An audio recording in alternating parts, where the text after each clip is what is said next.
Bonjour, bienvenue à Question de croire, un podcast qui aborde la foi et la spiritualité une question à la fois. Cette semaine, comment survivre dans le climat actuel?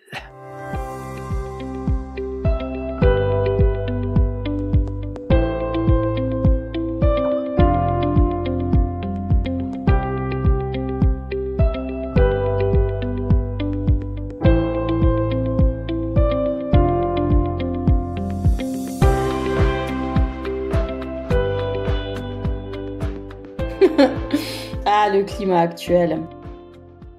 Un jour, quand j'avais mes 3 enfants toutes petites, la période la plus épuisante de ma vie, et d'ailleurs je fais un clin d'œil à toutes celles et ceux qui se retrouvent dans cette situation maintenant, eh bien, je m'en étais ouverte à un prof que je connaissais de la fac de théologie. Il était du côté catholique, mais on était ensemble dans plusieurs projets de réflexion théologique œcuménique. Et voilà qu'il m'avait donné un précieux conseil. Écoute bien, Stéphane, ça peut te servir. Il était allé en retraite spirituelle dans je ne sais quel monastère formidable, sûrement avec une très belle vue, et puis régulièrement des offices. Et il avait expliqué qu'il était un peu pressé par les différentes tâches académiques et les problèmes liés à sa paroisse, parce qu'il était aussi prêtre en paroisse. Et puis tiens-toi bien que l'une de ces personnes consacrées dans la vie du monastère lui avait donné le truc et astuce qui est: quand je mange, je mange. Quand je marche, je marche. Quand je lis, je lis. Donc il lui avait conseillé de ne faire qu'une chose à la fois et de la faire bien et en pleine conscience. Alors moi j'avais regardé un peu épaté ce monsieur de plus de 45 ans, célibataire, prêtre, prof de fac, qui me disait ça à moi. Et je lui avais dit, écoute, quand je mange, je donne à manger à quelqu'un. Quand je marche, je pousse une poussette et je tiens quelqu'un d'autre par la main. Quand je parle au téléphone, une autre personne m'interrompt tout le temps et me parle constamment. Et quand je dors, quelqu'un décide de ne pas dormir et donc je ne dors plus. C'est un petit peu la même chose là maintenant. Il y a un climat qui est particulièrement difficile. Et des fois, quand je scrolle sur Instagram ou quoi et que je vois des tas d'astuces, mettre les jambes contre le mur, faire de la méditation et tout, je repense à ces bons conseils qu'on peut donner aux gens pour aller bien alors que c'est le chaos total autour d'eux. Oui, je trouve qu'il y a une certaine sagesse dans le conseil que tu as donné, dans le sens d'essayer de pas trop se faire envahir et que tout le contexte actuel prenne toute la place dans nos vies. Mais en réalité, c'est difficile. Parce que le climat actuel a des répercussions partout dans tout ce qu'on fait. Au moment où on enregistre cet épisode, nous sommes au Canada dans cette crise avec les tarifs d'importation, d'exportation avec les États-Unis. Les États-Unis, c'est quand même le premier partenaire commercial du Canada.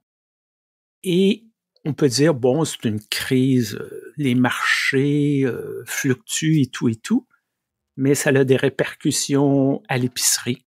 Il y a des gens qui sont soit à la retraite ou qui planifient leur retraite. Toutes ces variations de marché, ça a un impact réel. Il y a des gens qui perdent leur emploi. Donc, c'est facile de dire, j'élimine ça dans ma tête, je me concentre sur moi-même et ma petite chose. Mais c'est difficile de dire ça à quelqu'un qui a peur de perdre son emploi, qui se demande comment que je vais faire pour nourrir mes 3 enfants. Ça peut être très envahissant, ça peut être très angoissant, et on en parle un peu, mais on a très peu de choses à offrir pour aider ces personnes-là. Finalement, nous, d'un point de vue de l'Église, d'un point de vue des religions, comme tu dis, qu'est-ce qu'on a à offrir ? Et c'est vrai que j'étais assez surprise la première fois qu'une stagiaire avec laquelle j'ai parlé il y a quelques années, une stagiaire que j'avais dans mon staff dans une église à Strasbourg, m'a parlé très franchement de ses problèmes de santé mentale. Et c'était un peu la première fois dans un contexte d'église en France, puis elle venait un petit peu de l'extérieur puisqu'elle faisait là un stage plutôt orienté, je me rappelle plus très bien, mais c'était un peu secrétariat ou quelque chose comme ça. Et elle en parlait super librement. Là où finalement, C'était très, très, très rare dans mon milieu d'église d'origine qu'on parle de santé mentale. Et d'ailleurs, on a consacré tout un épisode avec l'ami Olivier sur ces questions-là. Et puis, d'un autre côté, ces derniers temps, je me suis rendu compte que finalement, il y avait beaucoup de bon dans le fait de pouvoir poser des diagnostics. Il y avait quelque chose qui permettait aux gens de comprendre certaines de leurs réactions, certaines de leurs pseudo-inadéquations avec les situations. Et en même temps, je me demande si, par certains aspects, ça nous rajoute pas un poids supplémentaire. Dans le sens où finalement, on se dit, moi, j'ai eu le diagnostic de ci ou ça, ou bien moi, je me sens comme ci, comme ça, et donc, j'arriverai pas à faire ça, ou c'est pas pour les gens comme moi, ou alors si on amène à, je sais pas, j'y arriverai pas. Avant, on avait un peu cette espèce d'utopie qu'avec un peu de bonne volonté, on arrivait à tout faire. Et puis maintenant, on est presque parti dans l'autre sens de dire, en fait, tout est devenu si compliqué qu'on va probablement pas réussir à le faire.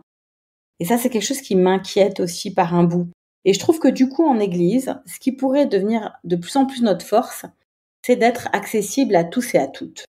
D'avoir des activités qui peuvent parler à un maximum de personnes, avoir des lieux où tu peux choisir ou de parler ou de te taire, ou de t'asseoir sur un banc, ou de t'allonger sur un banc. On pourrait finalement développer encore plus le fait que on peut être des lieux de refuge, qu'on peut être des sanctuaires dans lesquels peuvent se vivre un certain nombre de choses et d'interactions, peu importe finalement nos besoins, nos spécificités, nos diagnostics.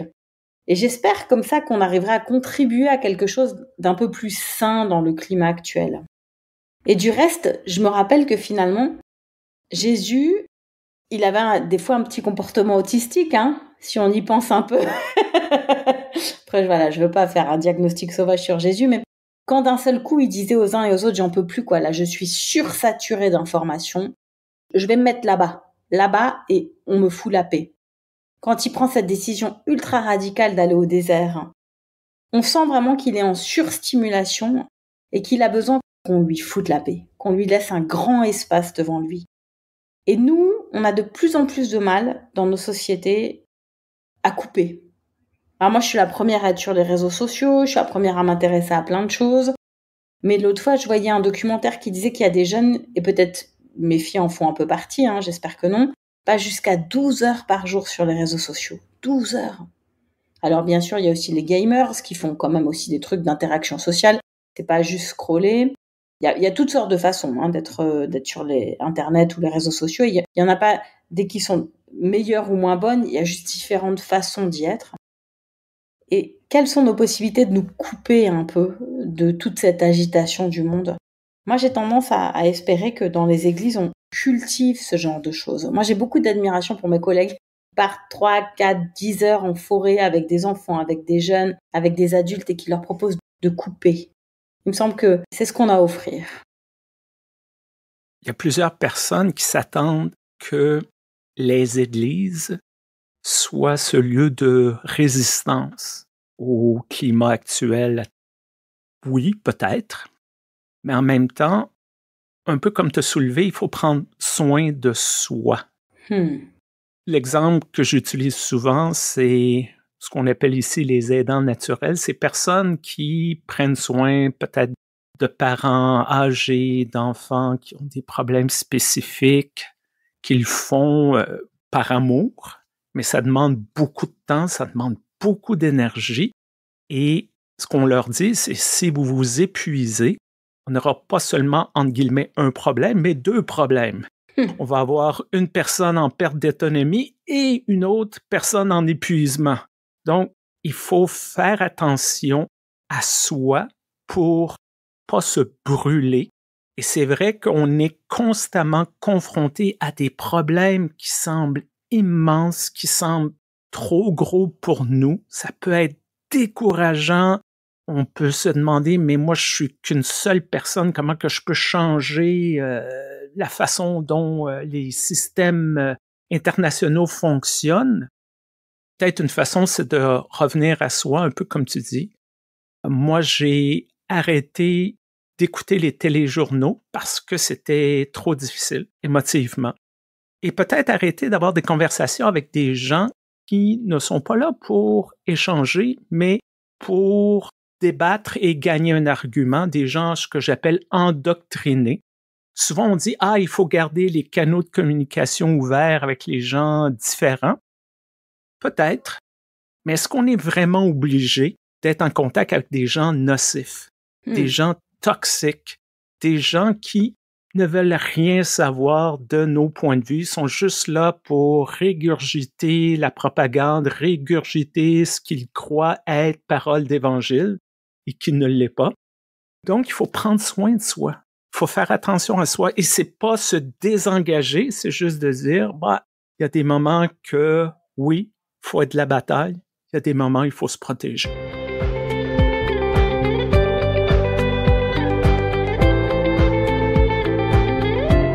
Il n'y a pas longtemps, l'une de mes filles a vécu un événement un peu fort dans sa vie. Elle m'appelle, elle me dit « Maman, je vais vraiment pas bien. Je sais pas quoi faire aujourd'hui pour aller bien. » Et je lui dis « Écoute, moi, je te suggère de faire une liste de choses qui te font du bien. Des choses qui sont réalistes, que tu peux faire là tout de suite, des choses pour lesquelles il faut que tu t'organises un petit peu. Donc, c'est toujours pareil, le court, le moyen, le long terme. Et puis, des listes de choses qu'on pourrait imaginer ensemble, où il faut un peu de budget, un peu de temps, un peu d'organisation. » Alors, elle a fait cette liste. Et de temps en temps, je lui rappelle de se référer à cette liste. Et puis moi, je me fais aussi cette liste mentale. Moi, j'ai besoin d'aller régulièrement au spa. J'adore les bains, les bulles, le hammam, le sauna. Mes copines. Passer du temps avec mes copines, elles me racontent leurs histoires. Du temps dans le jardin avec mon mari. La louange et la prière. Et ça, clairement, ce sont des moments où j'oublie un peu tout ce qui m'habite. Et où je vis cet instant présent, où je me marre, où je profite, où j'admire la nature. D'un seul coup, je suis juste dans ce moment-là qui me rend heureuse et en vie. Et puis, parfois aussi, je m'autorise à regarder en face les pressions. Voilà, les pressions, soit que j'assume, soit que je subis. Et puis, parfois aussi, je le dis aux gens. Je le dis d'ailleurs, ces derniers temps, je le dis un peu plus aux gens. Je leur dis, écoutez, je suis au maximum de mes compétences. J'ai changé de pays, j'ai changé d'église, j'ai changé un peu de métier parce que je suis plus pasteur de paroisse, je suis plus ministre en paroisse et je suis arrivée au maximum de mes possibilités de surcompensation ou d'adaptation. Alors, je déçois probablement par un bout, on estimerait que je devrais faire plus et ça je l'entends, mais j'y arrive pas. Si je vais plus loin, c'est ma santé mentale qui va devoir prendre le relais ou en tout cas je vais devoir chercher quelque part où c'est pas bon d'aller chercher. Donc, je regrette de décevoir, mais je peux pas en faire plus parce que je connais mes limites. Les gens sont souvent frappés qu'on connaisse ses limites. Ça, c'est quelque chose qui me saute aux yeux. Quand je dis aux gens, par exemple, écoutez, moi, je fais toujours une sieste au milieu du jour. Et c'est comme ça que je m'en sors. Je fais toujours un goûter vers 4-5 heures et c'est comme ça que je peux bosser le soir. J'explique un peu que j'ai mis en place une certaine hygiène de vie pour pouvoir me continuer à travailler dans l'église, à bosser le soir, le week-end, les jours fériés. Ça m'a demandé de mettre en place une hygiène de vie particulière, adaptée à ce que ma vocation demande en termes d'emploi du temps. Et moi, j'encourage chacune à oser dire ce genre de choses, non pas pour dire je suis plus spécial que toi, j'ai tel besoin, mais pour dire en fait, je sais que pour pouvoir mener à bien le moins imparfaitement possible ma mission, je mets en place un certain nombre de choses. Et ça m'amène des fois à dire non ou c'est pas possible ou à dire plus tard. Et puis, c'est comme ça que je m'en sors, quoi. Une autre chose qu'on peut faire, c'est prendre un pas de recul et retourner dans notre tradition en tant que croyant, en tant que croyante. Par exemple, dans la première lettre de Jean, chapitre 2, verset 17, on dit « Et le monde passe et sa convoitise aussi, mais celui qui fait la volonté de Dieu demeure éternellement. » Les choses passent et Dieu demeure. On a cette chance en tant que chrétien d'avoir une histoire sur le long terme. Dans le Premier Testament, on a tous ces prophètes qui font face à des crises terribles et à quelque part, le peuple de Dieu continue à survivre. C'est pas facile, c'est pas plaisant, mais d'être capable de mettre ça dans du long terme, de dire ça fait partie de l'expérience humaine, ça fait partie de l'expérience du peuple de Dieu de faire face à des grands défis. Les gens ont su conserver une certaine forme d'espoir. Les croyants ont conservé la foi malgré toutes les épreuves, malgré tout. On n'est pas seul dans tout ça. c'est pas juste notre génération qui est attaquée. On a toute cette communion des saints, si je peux utiliser du langage théologique. Toutes ces personnes-là qui sont avec nous, tous les croyants à travers le monde sont avec nous et Dieu demeure avec nous. Ça peut aider pendant quelques secondes de se rappeler de tout ça et de dire, peut-être que ça va bien aller dans le fond, sur le long terme. Pour moi, c'est vraiment exactement ça. C'est totalement réconfortant de penser à la nuée des témoins. Alors certains vont associer la nuée des témoins à nos contemporains, d'autres vont partir dans des choses un peu plus mémorielles. Du côté réformé, on est moins à l'aise sur les questions comme ça mémorielles. Du côté luthérien, on pratique plutôt une forme de tolérance ou de compréhension. Du côté catholique, totalement à l'aise, décomplexé, pas de problème. Mais néanmoins, moi, c'est le souvenir de ce pourquoi une grande partie de mes ancêtres proches, les générations les plus proches, ont lutté. Je me rappelle quand même de cette grand-mère Madeleine, qui a perdu une jambe dans la Résistance, dans la Deuxième Guerre mondiale. J'ai toujours connu une jambiste, alors qu'en fait, c'était une gamine qui savait pas trop où aller, qui a vu qu'il y a un endroit où il y avait de la soupe si on filait un coup de main. Maintenant, on appelle ça de la grande résistance, mais enfin, quand même, elle était résistante. Elle a résisté. Et puis, bien sûr, de penser aussi du côté espagnol. Celles et ceux qui ont voulu résister à la dictature avec plus ou moins de succès, mais enfin, de penser que, en fait, ils ont lutté, ils ont eu des vicissitudes. Faut pas comparer, chaque génération est différente, mais des choses qui ont quand même touché leur chair. Mais ils ont lutté pour que moi, je puisse continuer à exercer une forme de liberté d'expression, d'autodétermination, le soin des plus vulnérables. Ça, c'est quelque chose qui est très présent dans mes lignées paternelles et maternelles. Je me rappelle de ma grand-mère qui me parlait de son grand-père. Donc ça fait loin en arrière. Et qui disait, tu sais, mon grand-père, c'était le seul du village qui battait pas les enfants. Et ça l'a guidé toute sa vie, quoi, d'avoir un grand-père qui pensait que c'était pas normal de battre les enfants, en tout cas qui battait pas les siens, ni ses petits-enfants. Et des fois, comme ça, on a des ancêtres dont on peut être à la fois fier et puis aussi dont on se dit, j'ai une parole à porter et j'ai une spécificité à apporter et je peux m'appuyer là-dessus, sur cet héritage. Et puis après, il y a des héritages symboliques. Quand on n'est pas tout à fait à l'aise avec son arbre généalogique, ça peut arriver aussi, on n'en est pas responsable. On peut aussi s'inscrire dans des lignées symboliques, des courants de pensée forts qui nous structurent et qui nous permettent de trouver là des idées saines. Alors ça, c'est quand ce sont des idées saines. Et puis c'est vrai qu'il y a aussi tout plein d'idées malsaines et on ne peut pas toujours évacuer le fait qu'elles aient parfois de la popularité, c'est vrai. Tu parles de la Deuxième Guerre mondiale. Mon premier diplôme universitaire, c'est en histoire. Et je me souviens, j'ai lu des trucs sur la Shoah, sur l'Holocauste. Encore une fois, je compare pas ce qui s'est passé là avec notre climat actuel. Le lien que je fais, c'est une des grandes questions, c'est pourquoi que les Juifs n'ont pas résisté à la solution finale. Et bon, il y a eu des actes de résistance. Oh oui, dans les forêts polonaises, il y a eu plein de petits îlots, mais pas quelque chose de généralisé, quoi. Un des arguments que j'avais pas vu venir, c'était peut-être une des grandes résistances, c'est la survie.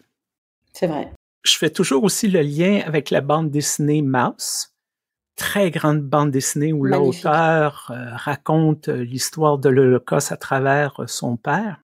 Et cette scène que j'ai trouvée troublante et puissante à la fois, où son père est dans les camps de la mort et il va se laver dans la rivière. Et les autres disent « Mais qu'est-ce que tu fais là? » Et moi, j'ai vu ça comme un acte de dignité.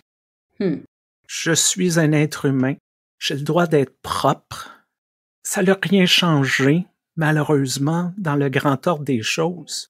Mais cette résistance-là, dans un mouvement qui essaie de déshumaniser des êtres humains, de dire « Je suis un être humain et rien que vous pouvez faire va changer le fait que je suis un être humain tant aussi longtemps que je vais vivre. » Parfois, c'est d'une puissance magistrale et ça inspire.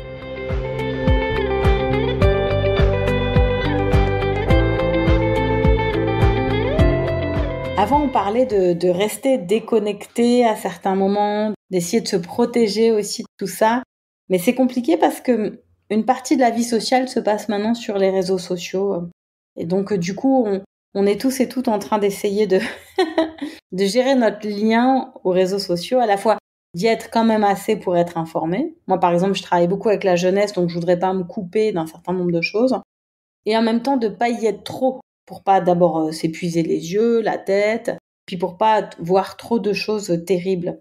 Mais par contre, ce qui nous prend par le revers, et je crois que tu as vu toi aussi les chiffres, c'est ce regain de religiosité auprès des jeunes. Des jeunes qui finalement trouvent sur les réseaux sociaux un certain nombre de choses qui les attirent concernant la religion et qui finissent dans leur vingtaine par retourner à l'église, tant et si bien qu'il y a plus de pratiques auprès des vingtenaires que auprès de leurs parents. C'est épatant, hein? Oui, j'ai vu il y a quelques jours. Vous qui écoutez, ce sera peut-être des vieilles nouvelles, mais c'est la Société biblique en Grande-Bretagne qui publie un article expliquant une augmentation de la présence au culte de 50% au cours des 6 dernières années. Il y a des gens qui ont dit, est-ce que c'est des gens qui déclarent aller à l'église ou c'est des gens qui sont vraiment à l'église? Parce que il y a toujours cette nuance-là dans les enquêtes. Lorsqu'on creuse un peu, c'est une augmentation réelle, surtout chez les jeunes hommes de moins de 35 ans. Et lorsqu'on est sur les médias sociaux, on comprend aussi qu'est-ce que ça veut dire. Parfois, on peut faire des liens. Et ces jeunes hommes sont souvent beaucoup plus conservateurs moralement et sont beaucoup des adeptes d'une certaine masculinité toxique à la Andrew Tate, à les bro-masculinistes qu'on appelle ici.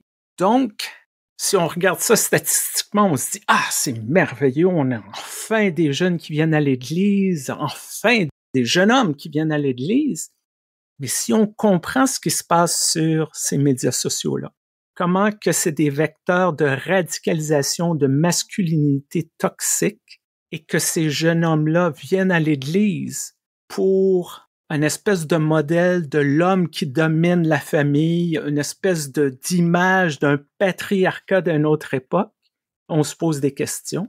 Et c'est ça un peu que je disais plus tôt, il faut se protéger, mais il faut rester aussi informé.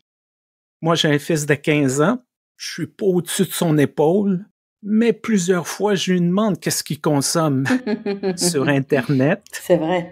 Parce que je sais que ça existe. Je veux pas nier cette existence-là. Je veux pas dire, moi, j'aime pas ça, ça existe pas. Non. Il faut être au courant pour justement dire aux personnes autour de nous, il y a un problème, là. C'est pas banal. Mais c'est, encore une fois, c'est qu'on s'expose à du contenu toxique et comment qu'on peut s'informer sans se laisser affecter. C'est toujours un jeu d'équilibre très difficile. Comme on a dit que c'était trop facile, les petits trucs et astuces, moi, je vais peut-être terminer avec un truc et astuce. Parce qu'on a dit en début d'émission que c'était vraiment la voie de la facilité, donc comme ça, il y aura un peu d'autodérision. La première, c'est que j'ai lu quelque part que Jean-Sébastien Bach, avant de commencer toute chose, toute partition, toute création, il commençait par dire « Jésus, viens-moi en aide ». Et puis, il écrivait en haut de sa partition « Jésus sauve ». Donc se poser, se dire Jésus viens-moi en aide, et puis Jésus sauve. Se rappeler qu'en fait, on a été sauvés. On a été sauvés par grâce, on vit de la grâce, et puis c'est vrai qu'on aimerait faire des grandes œuvres, et puis on aimerait que nos projets réussissent, on aimerait bien que les gens nous aiment bien en plus. Plein de trucs compliqués à la fois. Que notre podcast soit très populaire. Puis gagner un peu de sous de temps en temps aussi. Bon bref, hein, pour pouvoir aller au spa justement. Bref. Et puis... à la fin, quand il avait terminé, il savait jamais trop, hein, finalement, si ça allait plaire. On sait pas trop. J'en sais rien. Moi, j'ai jamais composé d'œuvre, mais il doit y avoir un énorme moment de doute, quoi, terrible. Il notait aussi Solo Dei Gloria, SDG. Ça, je me dis, moi, c'est une discipline que je commence à m'appliquer un peu, parce que ça me permet de me poser et de me rappeler ce pourquoi je suis là. Et puis, j'ai un collègue qui travaille dans le milieu des aumôneries, qui est aussi manager d'équipe, et qui nous a expliqué en réunion de managers d'église qu'il fait 3 fois par jour de la cohérence cardiaque. Et que depuis qu'il fait ça, quand même, il se sent beaucoup plus relax, quoi. Qu'avant, il sentait sa tension monter, voilà, son rythme. Et puis là, 3 fois par jour, il fait de la cohérence cardiaque. Et moi, je me dis, finalement, les pressions ne vont pas baisser, en tout cas pour la plupart d'entre nous. Les pressions mondiales non plus, comme tu dis, il y a le climat politique, il y a les masculinistes, l'inflation, que sais-je encore. Mais nous, notre corps, la façon dont on traite notre corps, les respirations qu'on prend, la façon dont on regarde vers Jésus dans les moments de notre journée, on met ça pour le moment, on en a encore le contrôle, quoi. C'est un recentrage qui permet ensuite de donner au reste du monde. Alors voilà, j'ai terminé sur une note d'autodérision avec 2 astuces. Et toi, est-ce que tu as des trucs et astuces? Tout simplement, ne rien faire. Parfois, c'est un acte de résistance parce que il faut être productif, il faut faire plus. Parfois, ouvrir la télévision, oui, je sais, je suis de ma génération, j'écoute encore la télévision. Oh là là. Et écouter un film stupide. Et ne rien en tirer, mais juste être là et ne pas trop penser et accepter que je viens de perdre d'un point de vue productif 2 heures, mais j'ai peut-être gagné 2 heures de santé mentale à quelque part. Ah, c'est excellent, j'adore. Merci Joanne, j'espère que ce podcast a été un moment où vous avez pu décrocher un peu. Merci pour la conversation, Joanne. Merci Stéphane. Et on vous rappelle que vous pouvez nous écrire si jamais vous avez le goût d'entrer en communication avec nous pour échanger, pour des sujets, pour des suggestions. Parce que vous n'êtes pas d'accord. Ah bah oui, surtout si vous n'êtes pas d'accord, on veut vous entendre. Question de croire à commercial@gmail.com. Merci à l'Église unie du Canada, notre commanditaire, qui a un site internet moncredo.org qui explore aussi des questions de foi et de spiritualité. À très bientôt, Joanne. À très bientôt.